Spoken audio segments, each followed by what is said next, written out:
దేవుని యొక్క వాక్యం విందాం. దేవుని యొక్క వాక్యము సత్యమైనది, అది పుటము వేయబడి ఉన్నది. వాక్యానికంటే గొప్పది ప్రపంచంలో ఏది కూడా లేదు.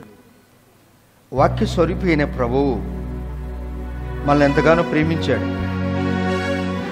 ఆయన ప్రేమ అపారమైనది. ఆయన ప్రేమను గురించి వర్ణించుటకు మన చేత కాదు. ఆయన చేసిన అద్భుత కార్యములు 1, 2 కాదు. నన్ను ప్రేమిస్తాడు యేసయ్య. నువ్వు బాగలేనప్పుడు బాగు చేస్తాడు. ఎవరు దూరం అయిపోయిన యేసయ్య దూరం కాడు.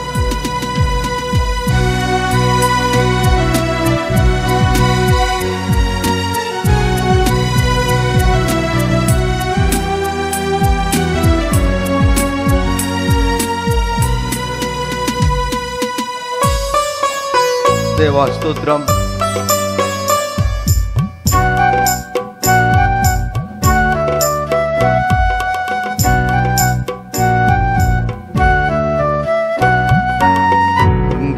దినమందునా ఒంటరితనమందునా, కృంగిన దినమందునా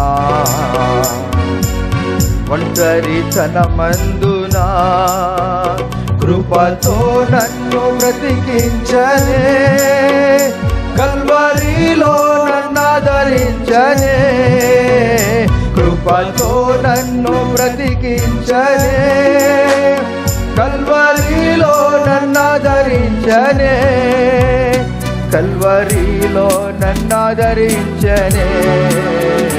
ఎంత రమణీయములు దేవా, ఎంతో ఆనిముత్యములు ప్రభువా, ఎంత రమణీయములు దేవా.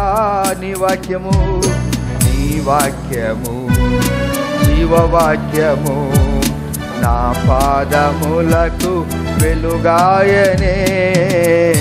ఎంత రమణీయములు దేవా, ఎంతో ఆనిముత్యములు ప్రభువా, ఎంత రమణీయములు దేవా. పరిశుద్ధుడా, ప్రేమగల తండ్రి, మీ పరిశుద్ధమైన నామానికి స్తోత్రాలు. మమ్మల్ని మేము తగ్గించుకొని మీ నామాన్ని చేస్తున్నాం. గొప్ప దేవుడవు, ఇంతవరకు అద్భుతంగా నడిపించారు. ముందు కూడా గొప్ప కార్యాలు జరిగిస్తారు నమ్ముతూ, వాక్యముతో నాతో మాతో మాట్లాడి మా జీవితాల ద్వారా మీరు మహిమ పొందుతారు నమ్ముతూ యేసయ్య నామములో ప్రార్థిస్తున్నాం తండ్రి, ఆమెన్. యేసుక్రీస్తు నామములో మరొకసారి మీ అందరికీ నా హృదయపూర్వక వందనాలు. మీరు చాలా బాగున్నారని మేము నమ్ముతున్నాం.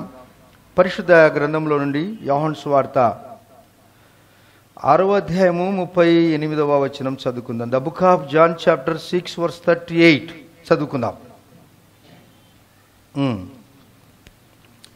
నా ఇష్టము నెరవేర్చుకొనుటకు నేను రాలేదు, నా ఇష్టమును నెరవేర్చుకొనుటకు నేను రాలేదు, నన్ను పంపిన వాని చిత్తం నెరవేర్చుటకే, నన్ను పంపిన వాని చిత్తము నెరవేర్చుటకే పరలోకము నుండి దిగి వచ్చి తిని, పరలోకము నుండి దిగి వచ్చి తిని. ప్రియులారా, ప్రభువైన యేసుక్రీస్తు వారు చెబుతున్నటువంటి మాటలు ఏంటనగా, నా ఇష్టమును నేను నెరవేర్చుకొనుటకు రాలేదు, నన్ను పంపిన వాని చిత్తము నెరవేర్చుటకే పరలోకము నుండి దిగి వచ్చి తిని అని తన తగ్గింపు జీవితాన్ని గురించి ఆయన మాట్లాడుతున్నాడు. తన వ్యక్తిగత సాక్ష్యము నీతో నాతో మనతో పంచుకుంటున్నాడు. ఇలా చెబుతూ తన శిష్యులను ఆయన ప్రోత్సహిస్తూ వచ్చాడు. బాగా ప్రోత్సహించాడు. నేను వెళ్తున్నాను, మీరు జాగ్రత్తగా ఉండండి అని చెప్పుకుంటూ వచ్చాడు. ఆ తర్వాత దేవుడు తన పిల్లలు, తన బిడ్డలంటే మనలను, మనము ఈ భూమి మీద దీవింపబడి ఆశీర్వాదింపబడి ఉన్నతమైన స్థితిలో నుండి ఉన్నతమైన స్థితికి రావాలని ఆ మాటలు చెబుతూ వచ్చాడు. రండి, మీరు యోహాను సువార్త 15వ అధ్యాయము 7, 8 వచనాలు చదువుకుందాం. The book of John chapter 15 verse 7 and 8 నా యందు మీరును మీ యందు నా మాటలను నిలిచి ఉండిన ఎడల మీకేది ఇష్టమో అడుగుడి, అది మీకు అనుగ్రహింపబడును. చాలమ్మా, ఇంత వచనం. మొదట నేను నా ఇష్టాన్ని నెరవేర్చుకుంటూ రాలేదు అన్నాడు దేవుడు. ఈ సృష్టిని సృష్టించిన దేవుడే నా ఇష్టాన్ని నేను నెరవేర్చుకుంటూ రాలేదు అన్నప్పుడు ఆయన చేతిలో ఉన్నటువంటి జిగట మంటిగా ఉన్న మనకు కూడా మన ఇష్టము జరగకూడదు, మన చిత్తము జరగకూడదు, మన తలంపులు జరగకూడదు. మన తలంపులు, మన మార్గాలు మన ప్రభువైన యేసుక్రీస్తు వారి మీద ఉంచినప్పుడు తండ్రి చిత్తాన్ని దేవుడు ఏ విధంగా అనగా యేసు ప్రభు వారు కుమారుడుగా ఈ లోకంలో నెరవేర్పు జరిగించాడో మనకు కూడా అటువంటి కార్యమే జరిగిస్తాడు. ఆయన దిగి వచ్చాడు అనగా తగ్గించుకున్నాడు, విధేయత చూపించాడు, నమ్రత చూపించాడు. తన్ను తాను హెచ్చించుకోకుండా మామూలు మనిషిగా ఉన్నాడు, ఒక పౌరుడుగా ఉన్నాడు. ఈ దేశములో, ఈ ప్రపంచములో ఆయన ఒక కార్మికుడుగా ఉన్నాడు, ఒక వైద్యుడుగా ఉన్నాడు, ఒక టీచర్గా, బోధకుడుగా ఉన్నాడు. దేవుడుగా ఉన్న ఆయన నరుడుగా వచ్చాడు. దేవునికి మానవునికి మధ్యనగా ఆయన నరుడుగా వచ్చి మన జీవితాన్ని ఆయన బాగు చేస్తూ వచ్చాడు. తర్వాత ఇక్కడ అంటున్నాడు యేసుప్రభు వారు పరలోక రాజ్యానికి వెళ్ళకమునుపు అంటాడు, మీరు నా యందు ఉండండి, నేను మీ యందు ఉంటాను, మన ఇద్దరం కలిసి పనిచేద్దాము. ఎవడు నా యందు ఉంటాడో వాడు బహుగా ఫలిస్తాడు. 8వ వచనంలో అంటాడు, మీరు బహుగా ఫలించుట వలన నా తండ్రి మహిమపరచబడును, ఇందువలన మీరు నాకు శిష్యులు అనబడుదురు. అంటే దేవుని యొక్క ఉద్దేశం చూడండి. మనందరికీ మనకు పిల్లలు ఉన్నారు, పెళ్ళైన వారికి పిల్లలు ఉన్నారు, పెళ్లి కాని వారికి తల్లిదండ్రులు ఉన్నారు. ఆమెన్, అవునా? అమ్మ నాన్నలు మనకేం చేస్తారు, రే నువ్వు నాకు ఒక పావల ఇవ్వాల్సిన పని లేదురా అంటే పావల చెల్లదులే, మళ్ళీ పావలనుకు కాకండి. నువ్వు నాకేం ఆస్తి ఇవ్వాల్సిన పని లేదు బాబు, నువ్వు బాగా చదువుకొని ఈ సమాజంలో ఒక మంచి మాదిరి చూపించు, మాదిరి జీవించు, సమాజ విలువలు తెలుసుకో, నువ్వు గొప్పవాడుకా. అయితే ఒకటంటాడు, నా మనసును నువ్వు ఎరిగి ఉండు అంటాడు. ఒక తండ్రి, ఒక తల్లి మనసును ఎరిగిన వాడే నిజమైన కుమారుడు లేక కూతురు. ఒక భర్త యొక్క మనసును ఎరిగిందే నిజమైన భార్య. ఒక భార్య యొక్క మనసు ఎరిగిన వాడే భర్త. ఒక కుటుంబ వ్యవస్థ ఎరిగిన వాడే మెచ్యూరిటీ అయిన తర్వాత, ఈ జ్ఞానం, ఈ లోక జ్ఞానం వచ్చిన తదుపరి పరిశుద్ధత అంటే ఏంటి, పాపం అంటే ఏంటి తెలిసిన తర్వాత, ఆ ఐహిక జ్ఞానం వచ్చిన తదుపరి మనం ఎలా ఉండాలనగా ఒక వ్యవస్థను ఎప్పుడు కాపాడుతూ ఉండాలి. ఆ వ్యవస్థను ఎప్పుడు కూడా మనము కొలాప్స్ కావాలని, చెడిపోవాలని కూడా ప్రయత్నం చేయకూడదు. బాగుపడాలని ఎప్పుడు మనం ప్రార్థన చేస్తూ ఉండాలి. తండ్రి యొక్క మనసును, తల్లి యొక్క మనస్సును, దేవుని యొక్క మనస్సును మనం ఎరిగిన వారమై ఉండాలి. అప్పుడు మన జీవితంలో దేవుడు ఏం పని చేస్తాడనగా అద్భుతాలు జరిగిస్తాడు. అప్పుడు కుమారుడు ఏం చేస్తాడనగా తండ్రిని మహిమపరుస్తాడు. బాగా గుర్తు చేసుకోవాలి. ఒక చెల్లి, ఒక తమ్ముడు తల్లిదండ్రులకు కీర్తి తెస్తాడు. అయితే తల్లిదండ్రుల యొక్క మనసుని కనుక ఎరిగి ఉండాలి. ప్రభువారు అంటాడు, ఈ మాట రాస్తాడు చూడండి మీరు, అక్కడే యోహాను సువార్త 14వ అధ్యాయం 13వ వచనం, 14:13, మీరు 14:13, మీరు నా నామమున దేనిని అడుగుదురో తండ్రి కుమారుని యందు మహిమపరచుటకై దానిని చేతును. చూసావా, కుమారుని ద్వారా తండ్రికి ఏమొస్తుందండి? బాగా గుర్తు, బాగా వినండి, మీరు ఉంటే వాక్యం మీకు అర్థమవుతుంది. కుమారుని ద్వారా, కుమార్తె ద్వారా, భార్య ద్వారా లేక భర్త ద్వారా మహిమ వస్తుంది అనుకుందాం. ఇక్కడ మన చర్చలు చాలామంది విద్యావంతులు ఉన్నారు, టీచింగ్ ప్రొఫెషన్స్ గలవారు ఎక్కువ శాతం ఉన్నారు, చదువుకున్న వారు ఎక్కువ ఉన్నారు మన చర్చలు. దేవునికి మహిమ. కొందరు ఇలిటరేట్ కూడా ఉన్నారు, దేవునికి మహిమ, స్తోత్రం. ఒక కాలేజీలో, ఒక ఇన్స్టిట్యూట్లో నువ్వు పనిచేస్తున్నప్పుడు నీ ద్వారా ఆ కాలేజీకి, నీ పిల్లల ద్వారా ఆ కాలేజీకి ఒక ర్యాంక్ వచ్చింది అనుకోండి, పేరు ఎవరిది బయటకు వస్తుంది చెప్పండి మీరు నాకు? ఆ యొక్క ఇన్స్టిట్యూట్కు మంచి పేరు వస్తుంది. ఆ ఇన్స్టిట్యూట్ వారు, ఆ అక్కడ ఆరంభించిన ఆ ఫౌండర్స్ నిన్ను పోగొట్టుకోరు. వాళ్ళు ఒక ఫ్యాకల్టీ ఉంటుంది అనుకోండి, అంటే టీచింగ్ చేసేవారు అనుకోండి, ఒక మంచి జ్ఞానవంతుడైనటువంటి ప్రొఫెసర్, టీచర్ కనుక ఉన్నట్లయితే వారిని పోగొట్టుకోడు. లేక మీరున్న పనులు చేస్తున్నటువంటి ఆ సంస్థలో ఎక్కడైనా కానీ మీరు బాగా చదువు చెప్తున్నారనుకోండి, వారు మిమ్మల్ని పోగొట్టుకోడు. ఎంత డబ్బైనా ఇచ్చి మిమ్మల్ని కొంటారు వారు. మీరు ఉండండి, ఎందుకనగా మీరు ఉండటం వలన ఒకటి సమాజం బాగుపడుతుంది, పిల్లలు బాగుపడతారు, భావి భారత ప్రజలుగా జీవిస్తారు, రానున్న దినాల్లో వారు ఉన్నతమైన స్థితికి వస్తారు. మీరు వెళ్ళొద్దండి, ఇంకా నేను మీకు జీతం ఇస్తాను. ఒక వ్యాపారవేత్తడు ఉంటాడు, వ్యాపారం ఎక్కడైతే చేస్తున్నాడో ఆయన బాగా వ్యాపారం చేసి యజమానికి లాభం చేకూరుస్తూ ఉంటే ఆ యజమానుడు పనిచేసే వారిని పోగొట్టుకుంటాడా? ఒకవేళ ఆ వ్యాపారస్తుని దగ్గర కొందరు కూలి వాళ్ళు సరిగా పని చేయకపోతే యజమానుడు ఏమనుకుంటాడు చెప్పండి మీరు?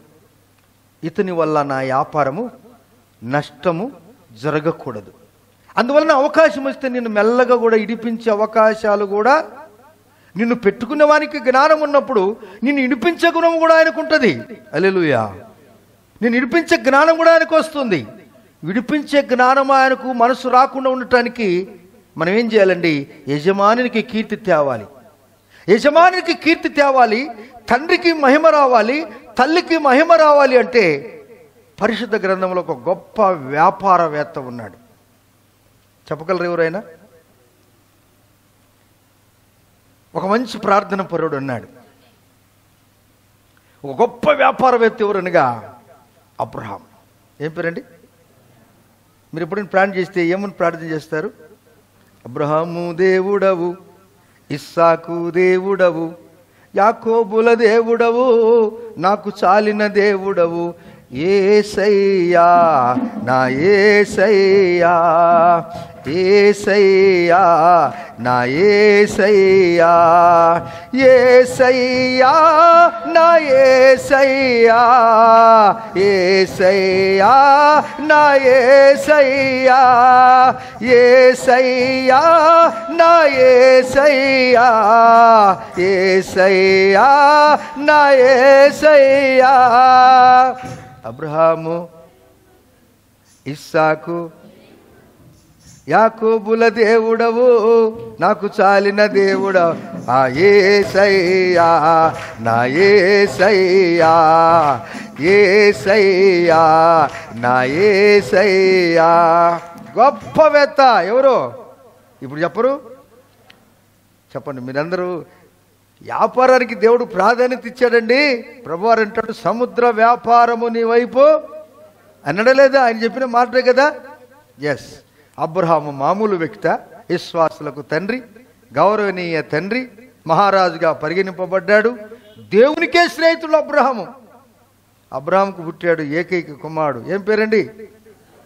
మళ్ళీ చెప్పండి, గట్టికి చెప్పండి, ఇంకోసారి చెప్పండి, ఆఖరికి చెప్పండి. మీరేం చెప్పిన కానీ నాకు వినపలేదు. అబ్రహాముకి ఏకైక కుమారుడు ఇస్సాకు అంటే అర్థం ఏంటండి? నవ్వుతో చెప్పండి, మళ్ళా చెప్పండి. ఇంత చెప్పిన కానీ నవ్వుకుంటుంటే నేనేం చేశాను? నిన్న 100 ఏళ్ళు అబ్రహాంకు, 10 సంవత్సరాలు తేడా షారాకు ఈమెకు.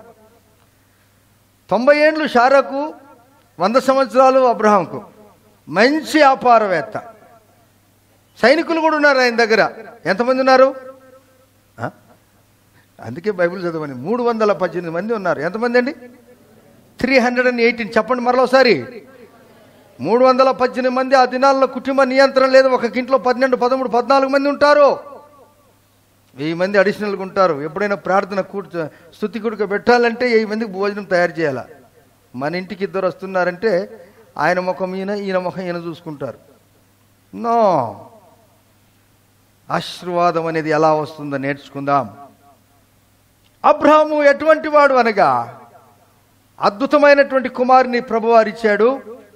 చాలా ఆహ్లాదకరంగా ఇల్లంత వాతావరణం ఉంది. 318 సైనికులు సంతోషపడుతున్నారు, వారి భార్య పిల్లలు సంతోషపడుతున్నారు, మంచిగా వ్యాపారం జరుగుతుంది, బ్రహ్మాండంగా సంతోషంగా ఉన్నప్పుడు అబ్రహాం దగ్గర దేవుడు వచ్చాడు. అబ్రహాం బాగున్నావా అన్నాడు. బాగున్నానండి. గుడ్ మార్నింగ్ అన్నాడు. దేవుడే చెప్పాడు Abraham good morning. Good morning sir అన్నాడు. మీరు అమ్మ నాన్నలు గుడ్ మార్నింగ్ చెప్తారా? ఇంట్లో మీ అత్తమ్మలకు ప్రైజులాడి చెప్తారా? మీ తల్లికి అమ్మ ప్రైజులాడమని చెప్పారా? నేర్చుకోండి బైబిల్లో.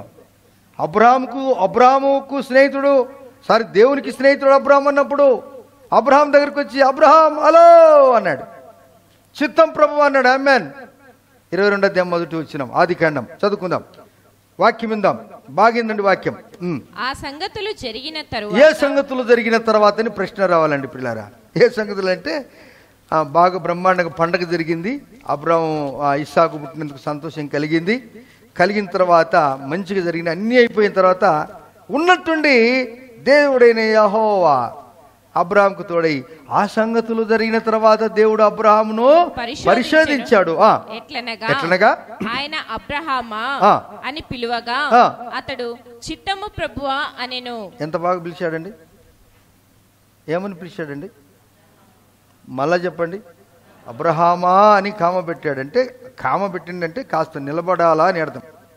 ఓకే, కొంచెం నిలబడండి కామ పెట్టినప్పుడు అని అర్థం. అబ్రహామా అబ్రహామా అని పిలిచినప్పుడు కరెక్ట్గా పిలిచాడు. మనం ఎందుకు ఉల్ట పల్ట పిలుస్తాం?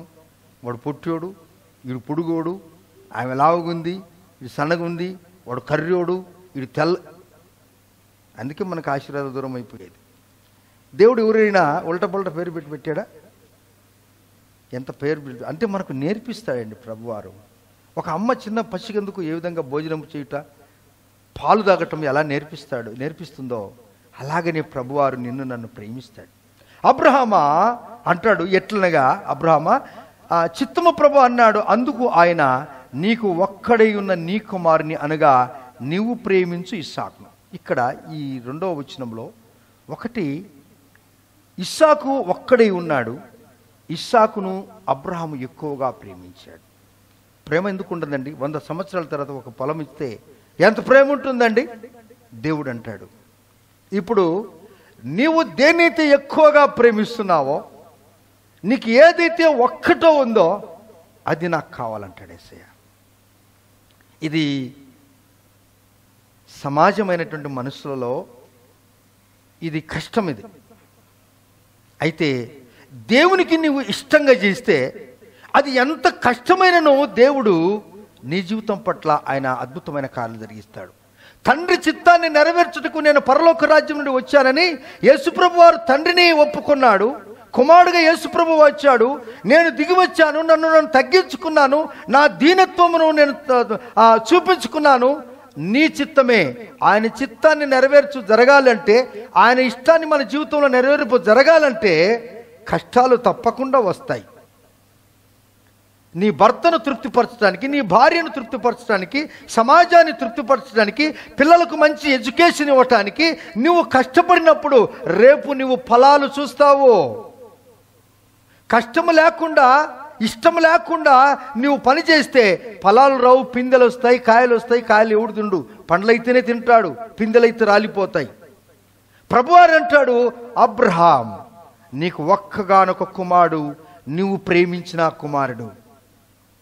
దేవునికి స్నేహితుడిగా ఉన్న వ్యక్తికి ఉన్న మనసులో ఉన్నటువంటి మాట పరలోక రాజ్యంలో దేవుడు చూశాడు, అబ్రహాం నీకు ఒక్కగానొక కుమారుడు నాకు కావాలన్నాడు. ఈ వాక్యం ప్రకారము ఏదైతే మనము, మీరు బహుగా ఫలించుట వలన నా తండ్రి మహిమపరచబడును, మీరు నా యందు ఉండండి, నేను మీ యందు ఉంటాను. తండ్రి చిత్తాన్ని నెరవేర్చుటకు నేను పరలోక రాజ్యం నుండి దిగి వచ్చాను. ఇప్పుడు కుమారుని వల్ల తండ్రికి మహిమ రావాలి. ఆమేన్. ఇది కష్టమైన పనే. కుమారుని వల్ల తండ్రికి మహిమ రావాలంటే కుమారుడు లేక కుమార్తె తల్లిదండ్రుల యొక్క మనసుని ఎరిగిన వారై ఉండాలి. హల్లెలూయా, ప్రైజ్ ది లార్డ్. అప్పుడే తండ్రికి మహిమ వస్తుంది. మనం 14వ అధ్యాయం 13 చదివినాం. కుమారుని వల్ల తండ్రికి మహిమ రావాలి. ఇప్పుడు ఇస్సాకు వలన అబ్రహాముకు మహిమ రావాలంటే ఇస్సాకు కష్టాలు తప్పవు. మహిమ ఎవరికో, కష్టాలు మరొకరికి. కొడుకుకు కష్టము, తండ్రికి మహిమ. ఇప్పుడు సొమ్ము ఒకరిది, సోకు ఒకరిది అన్నట్లుగా అనిపిస్తుంది. నీవు పిల్లలుగా ఉన్న మనము కష్టం గనుక నువ్వు పడితే ఇష్టంగా దేవుడు సమృద్ధి అయినటువంటి జీవితం మనకి ఇవ్వటానికి సిద్ధంగా ఉంటాడు. ఆమేన్, హల్లెలూయా. దేవుని కార్యాన్ని ఇష్టంగా చేయాలి, గొనుగుతో చేయకూడదు, సనుగుడుతో చేయకూడదు. అంటమే అబ్రహాం ఏం చేశాడో తెలుసా? తెల్లవారినప్పుడు 3వ వచనంలో, తెల్లవారినప్పుడు అబ్రహాము లేచి తన గాడిదకు గంత కట్టి తన పనివారిలో 2 తన కుమారుడు ఇస్సాకుని వెంట పెట్టుకొని దహన బలి కొరకు మోరియా పర్వతము అనగా దేవుడు చూపించినటువంటి ఆ మోరియా దేశంలో ఒక పర్వతం మీద నీవు నాకు నీ కుమారుని అప్పజెప్పాలన్నప్పుడు ఇస్సాకుని ఎవరు కన్నారు చెప్పండి? మీరు ఈ వాక్యం అంటే చెప్తారు. ఇస్సాకుని ఎవరు కన్నారు? ఉన్నదంటే చెప్పండి, చెప్పాలి. సారగన్నదా? ఏం మీరు డౌట్గా చెప్తున్నారే? బ్రదర్ సారే కదా కన్నది. మరి ఇంత పని జరుగుతుంటే సారకు చెప్పలేదేనా? ఎవరు? అబ్రహాం చెప్పలేదు కదా. ఒకవేళ చెప్తే ఒక్కగానే కుమారుడు, ప్రేమించిన కుమారుడు, 90 సంవత్సరాల తర్వాత శారా, 100 సంవత్సరాలకు అబ్రహాం. ఇప్పుడు శారకుండి, అమ్మాయి సారా సారా సారా అమ్మా ఏంటండి, ఏం ముసలానికి పని బాటలేదు, ఏం చెప్పు అనేదేమా. ఏం లేదు, చెప్పప్పా, ఏం లేదు, అదే దేవుడు ఇసాకునేమో బలి అర్పించ. మళ్ళా చెప్పు. నువ్వు సావు, మీ నాయన సావు, నువ్వు పోయి బలిగా అనొచ్చునా లేదా? ఆ మనసు ఎవరికి తెలిసిందనగా అబ్రహాంకు తెలుసు. స్త్రీ బలహీనురాలంట. మీరు బలహీనులే కానీ మీలో చాలా పవర్ ఉందండి. ఆమెన్ ఆమెన్ చెప్పరు. మీరు తలుచుకుంటే ఇంటి మొత్తాన్ని చర్చికి తెస్తారు, మీరు వద్దనుకుంటే ఉనికి రానియరు. మీరు తలుచుకుంటే మీ భర్తను సంతోషంగా పెడతారు, మీరు తలుచుకుంటే జీవితకాలం అంతా ఆయనకి ఏడిపోయి మిగలు పెడతారు. ఏమంటారు ఈ మాటకు మీరు? ఏం చెప్పట్లేదు మీరు. అయితే దేవుడు ఈ బలహీనమైన ఘటములోనే దేవుడు మిమ్మల్ని సంఘానికి సాదృశ్యంగా మిమ్మల్ని ఉంచాడు యేసు ప్రభువారు. ఆ బలహీనత ఎరిగి అబ్రహాము తన భార్యకు చెప్పకుండా గాడిదకు గంతు కట్టాడు. 2 సైనికులను పిలుచుకున్నాడు, సేవకులను పిలుచుకున్నాడు. 10 అన్నాడు. 3 దినములు ప్రయాణం చేశారు. ఇప్పుడు తండ్రికి మహిమ రావాలంటే కుమారుడు కష్టపడాలి. కుమారులుగా ఉన్న మీరు, కుమార్తెలుగా ఉన్న మీరు, మీ అమ్మ నాన్నకు ఘనత తేవాలి అంటే, నాన్నను మీరు సంతోషపరచాలి అంటే మీరు కష్టపడాలి. అప్పుడే మీ తండ్రి ఇంతమంది నాకు కొడుకులు, ఇంతమంది నాకు ఆడబిడ్డలు ఉన్నారు కానీ నువ్వంటే నాకు చాలా ఇష్టం రాని నీ తండ్రి నీ తల్లి అంటుంది. అప్పుడు ప్రైజ్ లార్డ్. ఈ సాక్ష్యం నువ్వు తెచ్చుకోవాలి. ఈ సమాజంలో మనం బ్రతుకుతున్న సందర్భంలో, జీవితంలో, ఈ వ్యవధిలో, ఈ ప్రయాణంలో తండ్రి మనస్సును నువ్వు ఎరిగి ఉండాలి, భార్య మనస్సును నువ్వు ఎరిగి ఉండాలి, భర్త మనస్సును నువ్వు ఎరిగి ఉండాలి. ఆరము కలిగి జీవించినప్పుడు నువ్వు పని చేయుటకు పూనుకుంటావు. అప్పుడు నిన్ను సోమరి అనరు. నిన్ను ఏమంటారో తెలుసా? నీ వలన ఎంతోమంది సోమరులు నీ దగ్గర నుంచి వచ్చే పైకాన్ని తీసుకొని వారు సంతోషపడుతుంటారు. నలుగురిని నువ్వు బాగుపరుస్తావు, కొన్ని ఇండ్లను నువ్వు బాగు చేస్తావు, కొన్ని కుటుంబాలను నువ్వు కడుతావు. నీ దగ్గర పనిచేసేవారు ఆ పని పైకముతో కుటుంబాన్ని పోషిస్తారు. ఎప్పుడో తెలుసా? నువ్వు కష్టపడి పని చేసినప్పుడు. ఇప్పుడు ధీటుగా ఎన్నుకుంటున్నాడు ఇస్సాకు. 3 దినములు నడిచాడు, తండ్రితో మాట్లాడలేదు. మోరియా దేశము, ఆ పర్వతము అనగా యెరూషలేముకు దగ్గర ఉన్నటువంటి ఈ మోరియా పర్వతము దగ్గరికి వెళ్ళారు. ఆ మోరియా దేశం చూసినప్పుడు అబ్రహాముకు మళ్ళా అదే స్వరం వినపడింది. ఏంటనగా, ఈ పర్వతం మీదనే నీ కొడుకు నాకు బలి అర్పించాలి అన్నప్పుడు వెంటనే గాడిదను నిలబెట్టాడు. అంటున్నాడు తోటితో వచ్చిన వారిని, అంటున్నాడు, మీరు ఇక్కడే ఉండండి, నేను నా కుమారుడు వెళ్ళి మా దేవునికి బలి అర్పించి మరలా మీ దగ్గరికి వస్తాము. అబ్రహాము దేవుని నమ్మెను. 15వ అధ్యాయం 6వ వచనములో ఆదికాండము. అబ్రహాము దేవుని నమ్మెను, అది అతనికి. ఇది మీ నమ్మకం, మన నమ్మకం. కొందరు బ్రదర్స్తో నేను మాట్లాడుతుంటాను, ఆత్మీయ మాటలు నాతో మాట్లాడుతుంటారు. నాకు చాలా సంతోషం.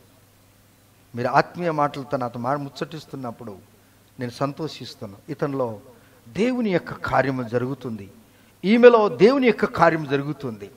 దేవుని బిడ్డలారా, ఇప్పుడు అంటున్నారు, మీరు ఇక్కడే ఉండండి, మేము ఎక్కి నా కుమార్ని బలి అర్పించి మళ్ళా వస్తాం. బలి అర్పించటము మళ్ళా రావటమా? బలి అంటే ఊరికినే ఫోటో తీసుకుని వచ్చేది అనుకున్నావా? చచ్చిపోవాలి కదా అక్కడ.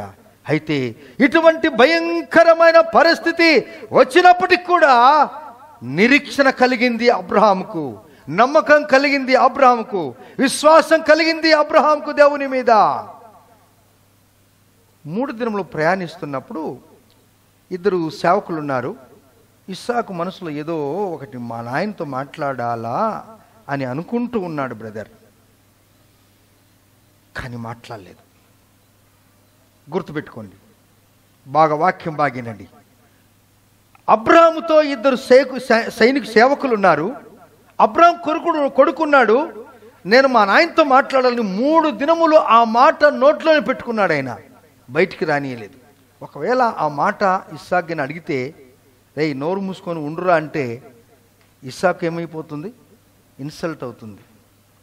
ఒకవేళ అడిగితే కాదంటగిన తండ్రికి అగౌరవం అవుతుంది, వేరే వాళ్ళ దగ్గర మన మర్యాద పోతుందని చెప్పి ఎప్పుడైతే వీరు ఇక్కడ ఉన్నారో వీరిద్దరు ఏం చేశారో తెలుసా?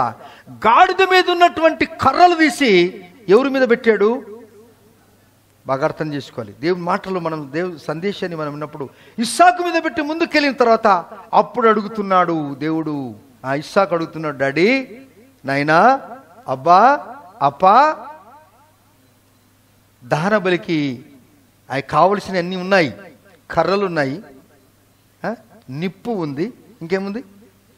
కర్రలున్నాయి, నిప్పు ఉంది, కానీ దహన బలికి గొర్రెపిల్ల లేక పశువు ఎక్కడా అని అడిగాడు. వాళ్ళ ముందుగానే అడిగింటే ఈ మాటకు ఒకవేళ ఇస్సాకిన మామూలు వ్యక్తిగానైతే ఇస్సాకు పరిగెత్తుకుని పోతే అబ్రహాం పరిగెత్తుకుని పట్టుకోగలడా? చెప్పాలి. ఎన్నేళ్ళు నాకు? ఎన్నేళ్ళమ్మా? అబ్రహాంకి ఎన్నేళ్ళు? 100 సంవత్సరాల నుంచి పరిగెత్తి అబ్రహాం కొండల్లో పట్టుకుంటే ఇస్సాకు ఒకసారి అటుపోతాడు, ఇటుపోతాడు. 100 ఏళ్ళ వయసు పరిగెత్తాలంటే. అందువలన అంటున్నాడు, నాకు ప్రియ కుమారుడా ఇస్సాకు, గొర్రెపిల్లను దేవుడు చూసుకుంటాడు. యెహోవా ఈరే, దేవుడు చూసుకుంటాడు. నువ్వు రా అన్నప్పుడు రెండవ మాట మాట్లాడలేదు. ఎందుకనగా తండ్రికి మహిమ రావాలంటే కుమారుడు కష్టపడాలి. చెప్పలు కూడా చూద్దామా? అవును, పిల్లలుగా ఉన్న మీరు తండ్రికి మహిమ తేవాలా, తల్లికి మహిమ కావాలంటే కష్టపడాలా? దేవుని బిడ్డలారా, కష్టం లేకుండా ఉంటే మీ తల్లిదండ్రులకు ఒక దినం మీ తలదించిస్తారు, తలదించుకుంటారండి.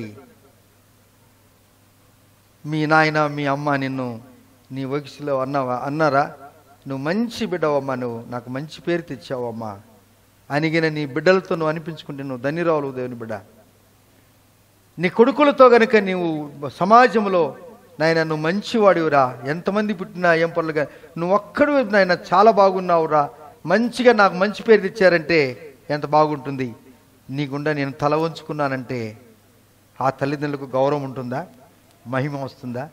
అది ఎరిగినాడు ఎవరు? ఇస్సాకు. ఇస్సాకు ఎరిగి ఏం మాట్లాడలేదు, కొండ మీదకి వెళ్ళాడు, వెనక్కి కట్టేశాడు. అబ్రాహాం ఎవరు లేరు, కర్రలు పేర్చాడు. ఏమండి, నిప్పు కూడా అన్నీ ఉన్నాయి. ఒక్కసారి కత్తి పైకెత్తాడు. ఎత్తగానే ఏ దేవుడైతే అబ్రహామును పరిశీలించి, అబ్రహామా నీ ఒక్కగానొక కుమారుడు, నువ్వు ప్రేమించిన కుమారుడు అని దేవదూత ద్వారా చెప్పించాడో అదే దేవదూత, అదే దేవుడు మరి అంటున్నాడు, మరలా అబ్రహామా. చదవండి ఆ మాట, అదే మాట కింద మాటలు అంటున్నాడు. యెహోవా దూత పరలోకము నుండి అబ్రహామా అబ్రహామా అబ్రహామా అబ్రహామా అని పిలిచెను. అందుకతడు చిత్తము ప్రభువా. ఇదే మాట మీకు మొదటి వచనములోనే, చిత్తము ప్రభువా. ఏమండి, చూసావా? వీరి భాషలో తేడా రాలేదు, వీరి స్నేహములో తేడా రాలేదు, వీరి మనస్సులో కూడా ఎవరికి మనస్పర్ధలు కాలేదు. దేవునికి అబ్రహాముకు మనస్పర్ధ రాలేదు, అబ్రహాముకు కుమారుడైనటువంటి ఇస్సాకు ఏ మనస్పర్ధన రాలేదు. ఒక్కరు ఆప్యాయంగా ఒకరి మనసు ఒకరిలో కలిసిపోయిందండి. హల్లెలూయా. కుటుంబంలో మీరు పిల్లలుగా ఉన్న మీరు, తల్లిదండ్రులుగా ఉన్న మీరు, మీ అందరి మనస్సు ఒకటి ఉండాలి. ఆమేన్. భార్యాభర్తలకు ఉన్న వారి మనస్సు ఒకటి ఉండాలి. అప్పుడే మీ కుటుంబాల్లో గొప్ప కార్యాలు. అబ్రహామా, నీ ఒక్కగానొక కుమారుడును నాకు ఇక వెనుదీయలేదు వలన, ఇందువలన నీవు దేవునికి భయపడవాడవని ఇప్పుడు నాకు కనపడుతుంది. Praise lord. హల్లెలూయా. ఎస్, ఆ వచనాలని మనకు తెలుసు, అందుకే నేను మీకు చెప్పలేదు. దేవుని పిల్లారా, ఎక్కడైనా నువ్వు మామాను కానీ వంగ తోట దగ్గర మామ అనొద్దు, ఎందుకనగా వంకాయలు పెట్టబడద్దని. అబ్రాహాము స్నేహితుడే, కానీ కొడుకు అడిగినప్పుడు ఎందుకు ప్రభువా ఒక్కడిని ఒకటి ఇచ్చావు, ఇంకా ఎవరైనా 10 మంది పిల్లలను పట్టుకొని ఒకని ఏమైనా తీసుకో ప్రభు అని అనేవాడేమో. అసలు ఈ సారా అసలు ఒప్పుకునేది అది కాదు. అయితే దేవుడు అంటాడు, నీవు ఎప్పుడైతే నువ్వు ప్రేమించింది నీకు ఇష్టమైంది దేవునికి ఇస్తే దేవుడు నిన్ను మరణానికి అప్పజెప్పడు, నీ కుటుంబాన్ని నాశనానికి అప్పజెప్పడు. Praise the lord. హల్లెలూయా, హల్లెలూయా. అందుకని మనం ఇప్పుడు ఏం చేయాలనగా, వారిద్దరి మనసు, మీరు నా యందు ఉండండి, నేను మీ యందు ఉంటాను, మీరు ఏమడిగినా ఇస్తానన్నాడు యేసయ్య. ఇప్పుడు ఇస్సాకు అబ్రాహాం ఒకటయ్యారా లేదా? అయ్యారా? ఇస్సాకు అబ్రాహాం ఒకటయ్యారు గనుక ఒక యుద్ధంలో విజయాన్ని సాధించారు. మా జాగ్రత్త, ఒక విజయాన్ని సాధించారు. నీ కుటుంబంలో విజయాన్ని సాధించాలంటే దేవునికి ఇష్టమైన పని చేయండి. అది కష్టమైన దేవుడు మిమ్మల్ని అన్యాయానికి అక్రమానికి అప్పజెప్పడేసయ్య అన్నట్లు ఇస్సాకు జీవితాన్ని మనం పరిశీలిస్తున్నప్పుడు, ఇస్సాకు యవనస్తుడుగా ఉన్నాడు. యవనస్తులు ఈ లోకంలో ఈ భూమి మీద ఎలా జీవించాలి, ఎలా జీవించాలి? ఒకటి, తండ్రికి మహిమ తెచ్చాడు. రెండవది, అతను వ్యక్తిగత జీవితాన్ని మనం ఒకసారి చూద్దాం. 24వ అధ్యాయము 63వ వచనం చదువుకుందాం. 24:63. సాయంకాలమున ఇస్సాకు పొలములో ధ్యానింప వెళ్ళి, చాలు, ఇంతే చాలు. ఇప్పుడు ఇస్సాకు అక్కడ తండ్రికి ఏం తెచ్చాడు ఆయన? మీరు కూడా పాస్టర్ను సంతోషపరచాలి. ఏ విషయంలో? ఆత్మీయ జీవితంలో. మీ ఆత్మీయ జీవితము అభివృద్ధి పొందుతున్నప్పుడు పాస్టర్ గారు ఎంతో సంతోషపడతాడు. మీరు ఆత్మీయ జీవితం సన్నగిలిపోతున్నప్పుడు పాస్టర్ గారికి దుఃఖం అనిపిస్తుంది. ఏమండి, తండ్రి కుమార పరిశుద్ధాత్మ నామములో బాప్తీసం తీసుకొని ఇన్ని అద్భుతాలు చవి చూసి, ఎన్నో అద్భుతాలు చూసుకొని, ఎన్నో అద్భుత కార్యాలు చేసి, ఇక రాను రాను వీరి ఆత్మీయ జీవితం తగ్గిపోతుంది. ఏ దినము ఎందుకు ప్రార్థనకు రాలేదు అంటే ఏదో ఒక నెపకము చెప్పుకుంటున్నప్పుడు మీ పాస్టర్ గారు మిమ్మల్ని గురించి బాధపడతారు అనే మాట వాస్తవం. కనిపించే పాస్టరే బాధపడితే కనిపించని తండ్రి ఊరుకుంటాడా? అవును. యవన కాలములో ఇస్సాకు సందర్భం ఇది ఏంటి అనగా, రిబ్కాను పెళ్లి కూతురుగా తీసుకొని వస్తున్నారు. ఇస్సాకు ఎక్కడున్నాడు? పొలములో, అంటే లోకం అంటే పొలములో దేవుని యొక్క వాక్యాన్ని ధ్యానిస్తున్నాడు ఆయన. హల్లెలూయా, ప్రైజ్ ది లార్డ్. ఎంతమంది యవనస్తులు దేవుని యొక్క వాక్యాన్ని ధ్యానిస్తూ ఉంటారు? Can you lift up your hands? మీ చేతులు పైకెత్తగలరా? పెద్దలు కానీ పిల్లలు కానీ ఉన్నారా? బహుకొద్ది మంది చేతులు ఎత్తున్నారు. ఈ లోకమైనటువంటి యాత్రలో ఈ బైబిల్ గురించి ధ్యానించే కృప నీకు అనుగ్రహించాలి. ఎంత పని ఉన్నా కానీ నీ బైబిల్ స్టడీ, ఎంత పని ఉన్నా కానీ నీ ప్రార్థన సమయం, ఎంత పని ఉన్నా కానీ సంఘ కార్యక్రమాలకు నీవు గనుక ఎవరు వచ్చినా రాకపోయినా ఉంటే నీ జీవితాన్ని ఆయన ఏమంటాడు? మీరు బహుగా ఫలించుట వలన నా తండ్రి మహిమ పరచబడును, ఇందువలన మీరు నాకు శిష్యులు అనబడుదురు అంటాడు.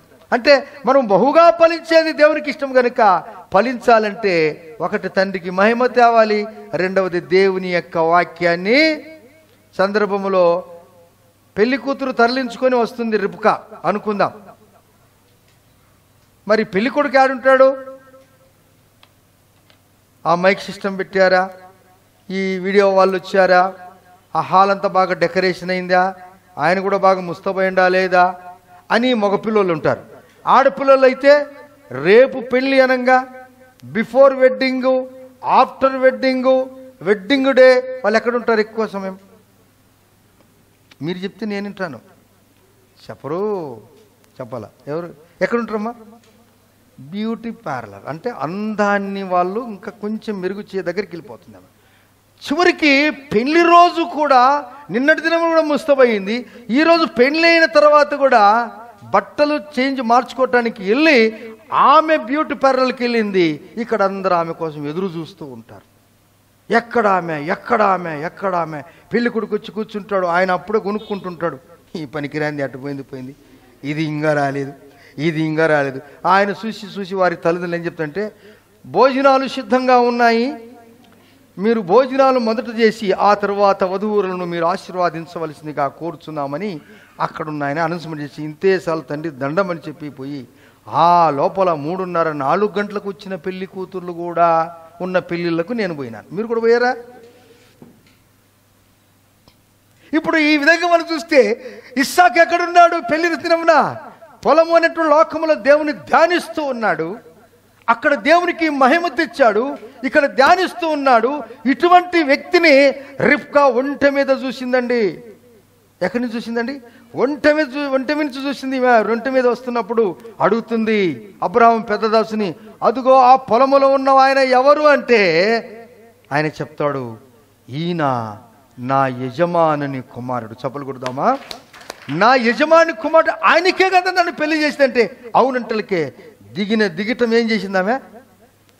ముసుకేసుకునంటే, భర్తకు నేను ఇప్పటి నుంచి లోబడి ఉంటాను, ఈయన ఆధ్వర్యంలో. ఒక ముసుకు అంటే స్త్రీకి చాలా అందమైంది అని అర్థం. Praise the lord, hallelujah. Yes, ఆ ముసుగులో నేను ఉంటాను, ఆయన నీడలో నేను ఉంటాను, ఆయన ఆధ్వర్యంలో నేను ఉంటాను, ఆయనకు లోబడి ఉంటాను. ఆమేన్. భర్త కూడా ఆమెను ప్రేమించాలి. భార్య ఎప్పుడూ ఆయనకు, అయ్యగారికి అన్ని విషయాల్లో ఆయనను తృప్తిపరచాలి. భర్త కూడా అన్ని విషయాల్లో భార్యను ప్రేమించాలి. ఇరువురు కలిసి దేవునికి మహిమ తేవాలి. ఇప్పుడు ఈ వ్యక్తి చూడండి, బాగా ఇందా వాక్యం రండి. నేరుగా మీరు 65వ వచనం దగ్గరికి రండి. మరలా వారు 65 ముసుకేసుకున్నాడు, వేసుకున్నాడు. ఆఖరి వచ్చిన చదువు 67వ వచనం. ఇస్సాకు తల్లి అయిన శారా గుడారములోనికి ఆమెను తీసుకొని పోయెను. చూశారు, గుడారంలోనికి ఆమె తీసుకొని పోయెను. అట్లు అతడు రిబ్కాను పరిగ్రహింపగా ఆమె అతనికి భార్య ఆయను. ఆమెకు భార్య ఆయను, ఆయనకు భార్య ఆయను. అతడు ఆమెను ప్రేమించెను. అప్పుడు ఇస్సాకు తన తల్లి విషయమై దుఃఖ నివారణ పొందెను. చూశారా, ఇస్సాకు ప్రేమించి పెళ్లి చేసుకున్నాడా? పెళ్లి చేసుకున్న తర్వాత ప్రేమించాడా? మళ్ళా చెప్పరు. ఏమర్థమైందో మీకు?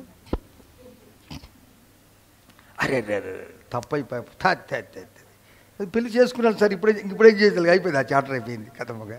ఆయన గురించి ఇందాం. ఇప్పుడు ఇస్సాకు పెళ్లి చేసుకున్న తర్వాత ప్రేమించాడు. ఆమెన్. ఇది మంచిదే చెడ్డదా? పెళ్లి కాకముందే ప్రేమించుకుంటే మంచిదా చెడ్డదా? అది కూడా చెప్పరు. ఇది స్వాతంత్రం ఇచ్చారు వాళ్ళు. ఎవరు? గవర్నమెంట్ వాళ్ళు. నువ్వు ఎవరినైనా పెళ్లి చేసుకోవచ్చు, నువ్వు ఎక్కడైనా చేసుకోవచ్చు వాళ్ళు చెప్పినారు. ఇది ఇప్పుడు చూడండి, తల్లిదండ్రుల యొక్క మనసుని ఎరగనటువంటి బిడ్డలు తల్లిదండ్రులకి ఏం తెచ్చారు? అవమానం తెస్తారు. మనసు ఎరిగి ఉంటే కిరీటం పెడతారు. ఇప్పుడు ప్రేమించి పెళ్లి చేసుకోవటం మేలా, పెళ్లి చేసుకున్న తర్వాత ప్రేమించడం మేలా? అమ్మా, యవనస్తులు చెప్పాలి. అయ్యో పొరపాటు అయిపోయింది అంకుల్, మొన్ననే కొన్ని ప్రేమించినాను,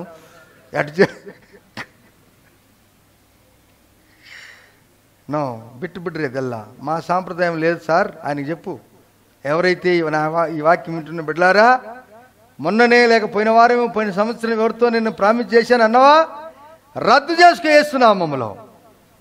నీ కొరకు నీ తల్లిదండ్రులు ఎంతో కష్టపడ్డారు, నీ చదివించారు, ఉన్నతమైన స్థితికి తెచ్చారు, నిన్ను మంచి పెళ్లి కూతురుగా అంగరంగ వైభవంగా నీ పెళ్లి చేయాలని ఆశపడుతూ ఉన్నారు. ఏమన్నా బిడ్డలారా, ఎవరే కానీ ప్రేమించి పెళ్లి చేసుకోవటానికి అప్పుడు కూడా మీరు ఎవరు చాలామంది పాటలు కూడా పాడుతున్నారు, ప్రేమించి పెళ్లి చేసుకో, నీ మనసును తాయి చేసుకో. 3 నెలలు చేసుకున్నాడు, 4వ నెల కోర్టుకు పోయినాడు. అదేంటి కథ? యారా నువ్వు ప్రేమించి పెళ్లి చేసుకున్నాడువి, ఎట్లా ఉండాలో మాదిరికరంగా ఉండాలి కదా నీవంటే, లేదు లేదు లేదు, నో.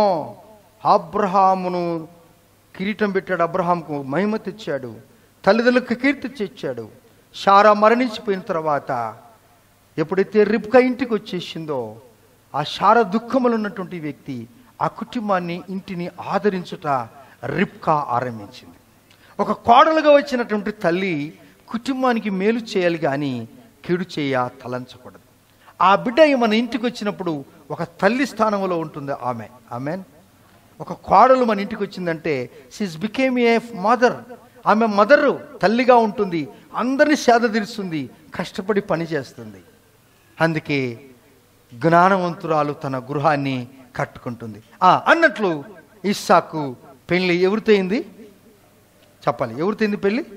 ప్రేమించి పెళ్లి చేసుకున్నాడా? పెళ్లి చేసుకుని ప్రేమించాడా? చదవండి మీరు, ఆ మాట మీకు బాగా వినిపిస్తాను చూడండి. 67 వచనం 2వ భాగంలో అతడు ఆమెను ప్రేమించును, అంటే పెళ్ళి అయిన తర్వాత ఏమండి ఇస్సాకు ప్రేమించాడు. ఇటువంటి వాతావరణంలో మనం ఎదుగుతున్నప్పుడు దేవుడు మనను ఎలా ఆశీర్వాదిస్తాడు? రండి 26వ అధ్యాయం దగ్గరికి రండి. నేరుగా మనము 12వ వచనం చదువుకుందాం. 26:12. ఇస్సాకు ఆ దేశమందున్న వాడై విత్తనము వేసి ఆ సంవత్సరము 100 ఫలము పొందెను. చప్పట్లు కొట్టి దేవుని స్తుతిద్దామా? మీరు నా యందు ఉండండి, నేను మీ యందు ఉంటాను. ఏండి, మీరు బహుగా ఫలించుట వలన నా తండ్రి ఏమైపోయాడు? ఇప్పుడు తండ్రికి మహిమ తెచ్చాడు ఇస్సాకు, అబ్రహాముకు మహిమ తెచ్చాడు. తర్వాత పొలము అని లోకంలో దేన్ని ధ్యానించాడు? ప్రేమించుకున్న వాళ్ళు ఎవరిని ధ్యానిస్తారు? అమ్మనాన్ని ధ్యానిస్తారా? చెప్పండి. అమ్మనాన్ని ధ్యానిస్తారు. ఎప్పుడు వెళ్ళిపోయింది టాటా అని అమ్మనాన్నలు కూడా తెలియదు వాళ్ళకి ఎప్పుడు పెళ్ళి అయిందో. ఎంత ఆ తల్లిదండ్రులు ఎంత ఏడుస్తారండి. ఓ యవనస్తులారా, పెళ్లి కాబోతున్న వారు, పెళ్ళి అయిన వాళ్ళకి అయిపోయింది, ఏం చేయలేం, కథమోగా, ఓ చాప్టర్ కథమోగా. ఇప్పుడు మీరు పెళ్లి కాబోతున్న వాళ్ళు అమ్మ నాన్నల ఆధ్వర్యంలో, దైవజనుల ఆధ్వర్యంలో మీ పెళ్లి అంగరంగ వైభవంగా, దేవునికి ఇష్టంగా పరిశుద్ధ వివాహం జరగాలి. Praise the Lord. దానికోసం ఎదురుచూడండి. మీరు కూడా ప్రార్థన చేసుకోండి. ప్రభువా, నాకు ఇస్సాకు లాంటి భర్త కావాలా, అప్పుడు మేము ప్రేమించుకుంటాం ప్రభు అని మీరు ప్లాన్ చేసుకుని ముందుగానే ప్రేమలు చేసుకుంటే నాకు తెలియదు కథ, నాకు తెలియదు అవునమ్మా అని అంట. అంతే. నేను కూడా చాలామంది అట్లా అవునమ్మా మంచిదని చెప్పలేను, అవునా నేనేం చెప్పలేను. రైట్. ఇప్పుడు ఇస్సాకు ఫలం ఎట్లయిందనగా 12.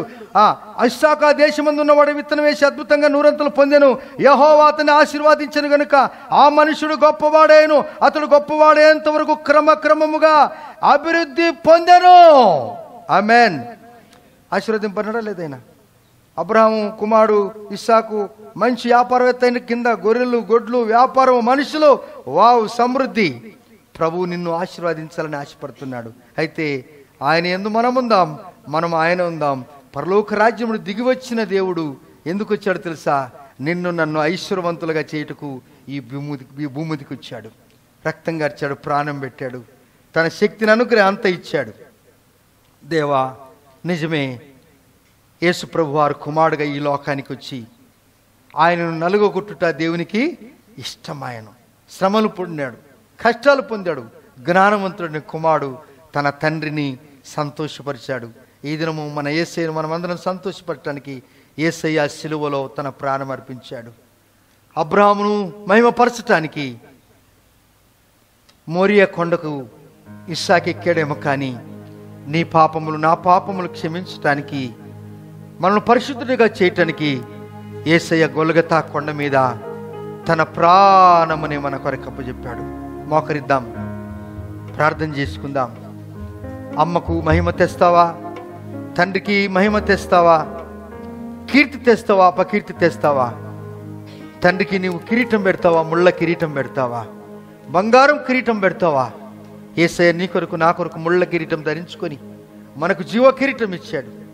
యవనస్తుడు ఇస్సాకు యవన కాలంలో దేవుని యొక్క వాక్యాన్ని ధ్యానించాడు. పెళ్లి సందర్భంలో దేవుని యొక్క మాటలు వింటున్నాడు. పెళ్లి కూతురు రిబ్కా కూడా ఆ పెళ్లి సందర్భం ఒంటి మీద వస్తూ దిగి వెంటనే ముసుగు వేసుకొని, నా భర్త ఎటువంటి వాడైనా మా ప్రాణం ఉన్నంత వరకు ఆయనను నేను గౌరవిస్తాను, ఆయన నీడలో నేను జీవిస్తాను, ఆయన ఉంటే అంతే చాలు నాకు. ఆయన మారు మనసు పొందుతాడు, ఆయన రక్షణ పొందుతాడు, ఆయన ఒక దినమున తప్పకుండా దేవుని మందిరానికి వస్తాడు. ప్రియ అన్నలారా, తమ్ముళ్ళారా, నీ భార్య కఠినమైందని కానీ ఆమెను మీరు ప్రేమించాల్సిందే. పెళ్ళైన తర్వాత ప్రేమించడానికే పిలిచాడు. పెళ్లి కాకముందు ప్రేమించమని ప్రభు చెప్పలేదు. ఇది వాక్యము, ఇదే వాక్యము. ఎటువంటి గొప్పవాడయ్యాడు కదా! ఎటువంటి ఆశీర్వాదింపబడ్డాడు కదా. నిన్ను ప్రేమిస్తున్నాడు తల్లి. నీ కుటుంబంలో నిన్ను ఆశీర్వాదించడానికి ఒక గొప్ప వ్యాపారవేత్తని నేను మీకు పరిచయం చేశాను. సముద్రం వ్యాపారము నీ వైపు త్రిప్పబడును. నీవు ఆశీర్వాదింపబడిన బిడ్డగా నీవు ఉంటావు. నువ్వు పరిపూర్ణంగా దేవుని పని చేయి. నీకు కొరత చేయడండి దేవుడు, నీకు కొరత చేయడండి దేవుడు. స్తోత్రం, స్తోత్రం. ఒకసారి మన జీవితాన్ని పరిశీలించుకుందాం.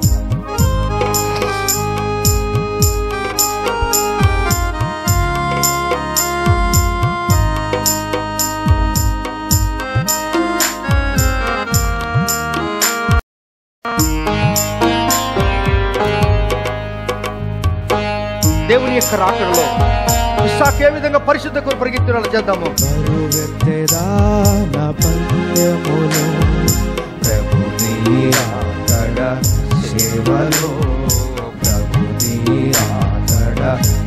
సేవలో రాకడలో రక్షకుని చేరి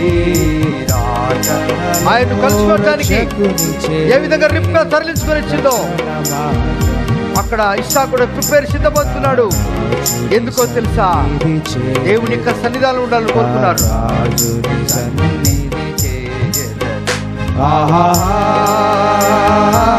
సంతోషమే కదా, ఇది పెళ్లి సందర్భం కదా. యేసయ్య రాబోతున్నాడు. నువ్వు ఇదేంత చూపించినప్పుడు ఎంతమంది ఉన్నా యేసయ్య నిన్నే ఏడుకుంటాడు. యేసయ్య అందరిలో నన్ను ఎన్నుకొని ఇస్సాకును ఎన్నుకున్నాడు దేవుడు. అబ్రాహాము జీవితం గొప్పది.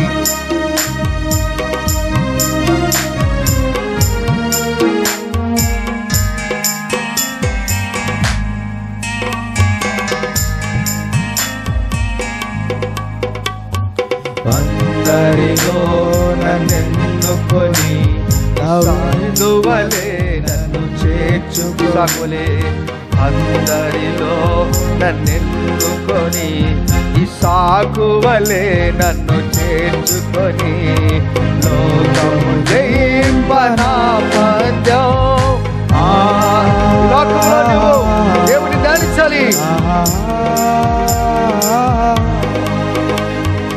లోకము జయింపనా పందెం.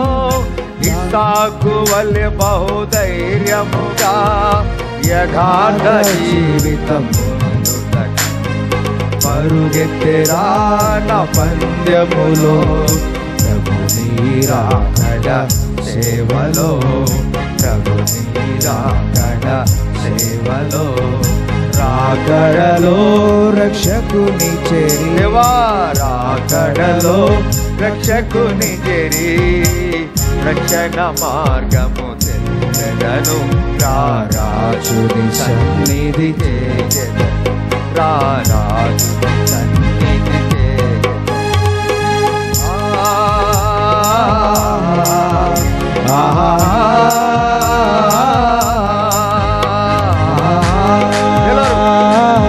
నూతనాత్మతో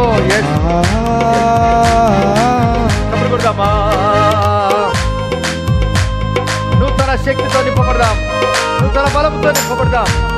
దేవా నన్ను అలా అభిషేకించు.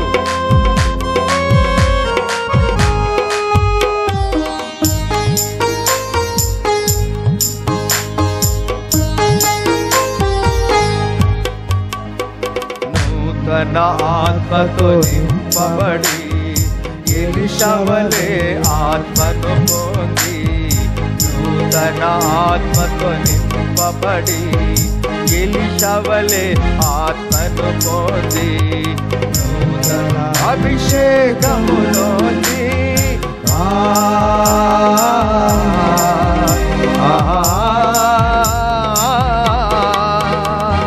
నూతన అభిషేకములోని నూరంతలుగా అభివృద్ధి నొంది, నూతన యెరూషలేము చేర్చుటకు పరుగెత్తెరా నా పందెములో.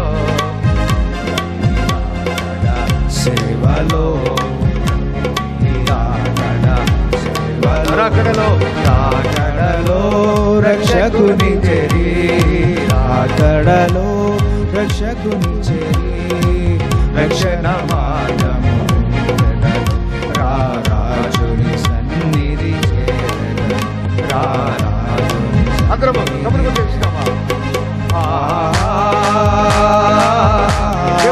చెప్దామా?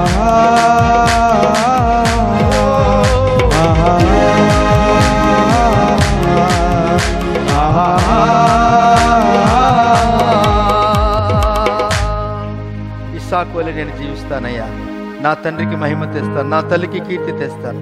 ఇస్సాకు వలె ఈ పొలమని యాత్రలో, ఈ లోకములో నేను దేవుని వాక్యాన్ని ధ్యానిస్తాను. ఇస్సాకు గొప్పవాడు అయిపోయాడు, తగ్గించుకున్నాడు, మంచి వ్యాపారవేత్త కుమారుడు, వ్యాపారవేత్తగా మార్చబడ్డాడు. ఇస్సాకు అనగా నవ్వు. పెళ్లి చేసుకున్న తర్వాతనే ప్రేమించాడు, అడ్డుదుడ్డులు పని చేయలేదు, దేవునికి ఇష్టంగా జీవించాడు, సమాజంలో సమాజ విలువలు తెలుసుకున్నాడు, గొప్పవాడయ్యాడు. అతడు గెరాల్లో సేద్యం చేయ ఆరంభించి 100% ఫలం పొందాడు. అటువంటి కృప ఆత్మికంగా మనం ఎలీషా వలె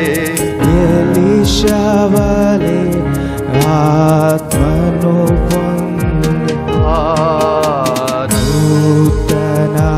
ఆత్మతో ఇస్సాకు వలె అందుకుందాం. ఇస్సాకు వలె ఆత్మను పొంది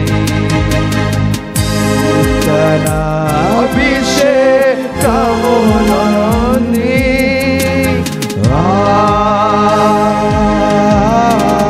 ఇస్సాకు వలె ఆత్మను పొంది ధ్యానించి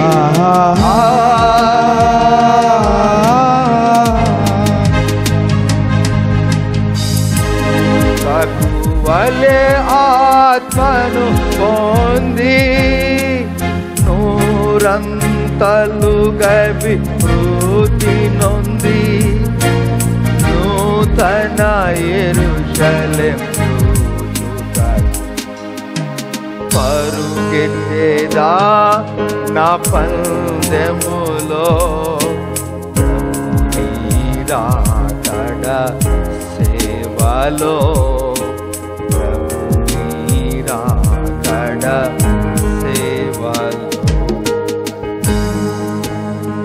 అతనికి వాక్యాన్ని ధ్యానించమని ఎవరైనా చెప్పారా?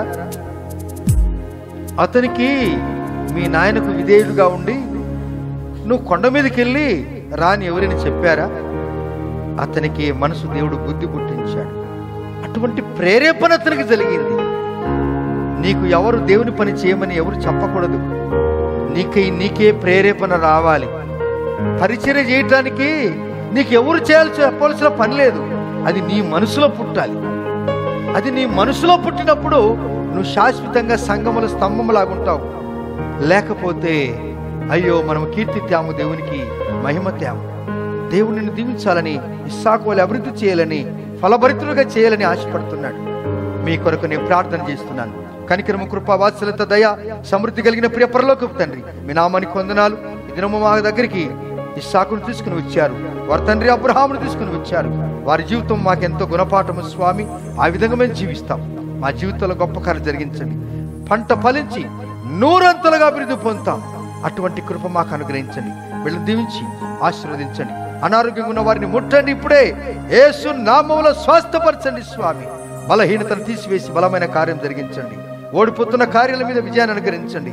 లాభదాయకం తెచ్చండి, మిగిలింపు తెచ్చండి. వారి వ్యాపారాన్ని ఆశీర్వదించండి. ఉద్యోగాలలో ప్రమోషన్ అనుగ్రహించండి. నూతనమైన కార్యాలు జరిగించండి. ఘనత, మహిమ, ప్రభావములు మీకే చెల్లిస్తూ యేసయ్య నామములోని ప్రార్థించి అడిగి పొంది ఉన్నాము తండ్రి. ఆమెను. మన తండ్రికి దేవుని ప్రేమ, కుమారుని యొక్క కృప, పరిశుద్ధాత్మ దేవునికి సాహసము సర్వలోక పరిశుద్ధులకును ఇక్కడ మనందరికీ అలనాడు అబ్రహాము, ఇస్సాకు, యాకోబులకు దేవుడై తోడైనట్టుగా సదాకాలము యేసయ్య మనకు తోడై ఉండును గాక. ఆమేన్. Praise the lord. దేవుడిని దీవించి ఆశీర్వదించును గాక. God bless you.